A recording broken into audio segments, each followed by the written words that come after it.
I'll try to accomplish two things in this video. Firstly, to briefly introduce myself and explain why I started a YouTube channel.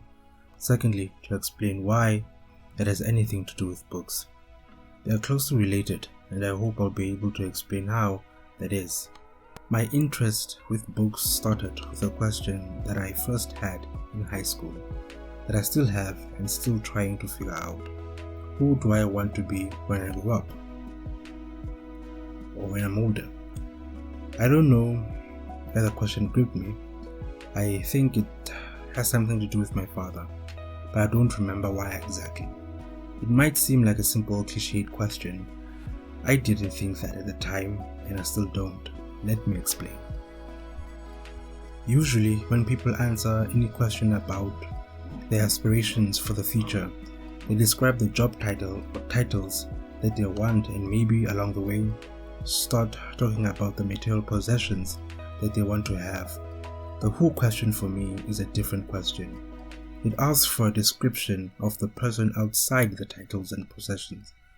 It sort of asks for the why behind the person. Why these titles and those possessions and lifestyle instead of other options and choices?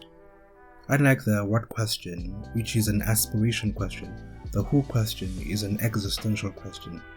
What kind of person do you want to be and why? Don't know about you, but I find that question to be a very difficult question to try and answer. It seems in a sense that you'd have to be able to see into your future and see the consequences of the many possible yous that you can choose to become and work your way back. Or you can simply give the answer and say you want to be a good, hard-working and respected person. The difficulty with the latter answer is that not only do you have a vague notion of what it takes to be a good, hard-working, respected guy that you want to be, but you also don't really know how to navigate life so to get to the who that you want to be. On top of that, you also don't really know what any of those traits that you're after really mean, in a sense of understanding why they're worthwhile pursuing in light of the narratives that you encounter throughout your life in regards to all those traits and their usefulness in today's world. When face to face with life's questions, seduced and incriminated by pseudo-intellectual virtue signaling philosophies that challenge your notion and understanding of what it means to be good, hardworking, or respected, you will have to be convinced that those values or virtues that you hold will get you where you aim at getting at. I heard from one of my favorite public speakers say once, "You hold your opinions, but you're driven by your convictions." I regard convictions as something that orients you, your actions, your character, because you think they will get you to where you want to be. Not only get you where you want to be, but you're also convinced that where you think you want to be will actually be a place of meaning and fulfillment when you get there. And the issue comes in at that point, being convinced about your values and the end destination they promise. To be convinced of something, you must be reasoned into it or have it in some shape or form demonstrated to you that the end destination is indeed meaningful and achievable, or at least necessary. I'll try to use an example to illustrate my point. One aspiration of mine in my life, if I can call it that, and dangerously admitting it, is being married. To be married one day. Not as a mark of some achievement, because if circumstances were different and I could not get married and still be capable in becoming the who that I want to be, I wouldn't get married, and I would still live a meaningful and fulfilled life. That is, if circumstances were different. Circumstances, you ask? That's a video for another day. So why marriage instead of cohabitation, or even live the life of an eternal bachelor stacking up a large body count?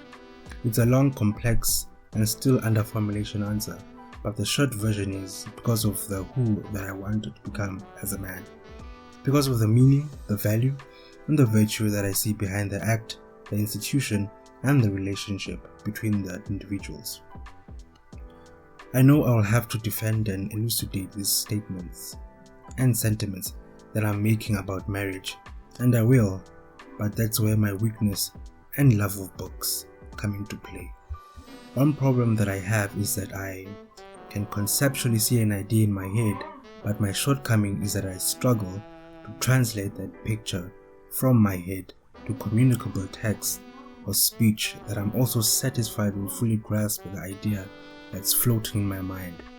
Another shortcoming is a lack of sufficient vocabulary for clear and concise expression of my ideas.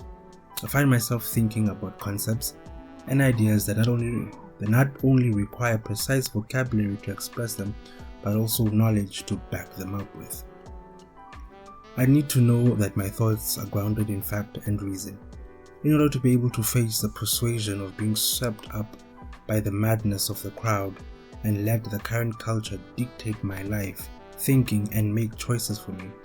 I'll have to know the history of marriage, its consequences, its value and meaning, if it has any, so that I may be convinced that it's a worthwhile endeavor and not a waste of my time and life, and also avoid piling up foolish consequences and headaches along the way.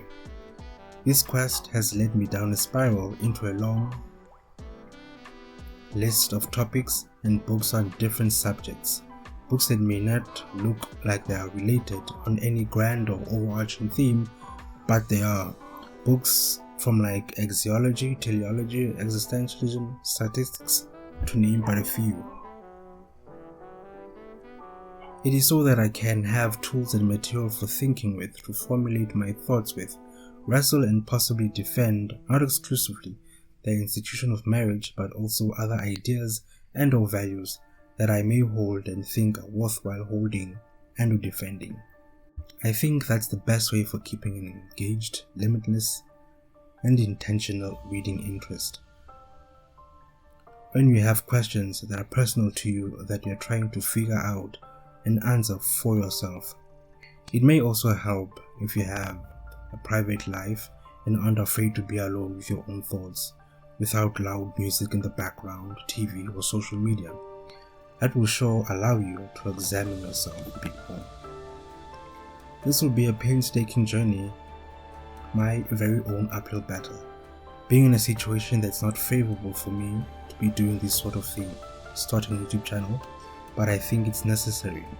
I only hope that it is in fact necessary and not just me thinking it is. That will result in me wasting my time. In either case, the journey has to start somewhere. If you enjoyed this video, please like the video, subscribe and share the video. Until next time, thank you.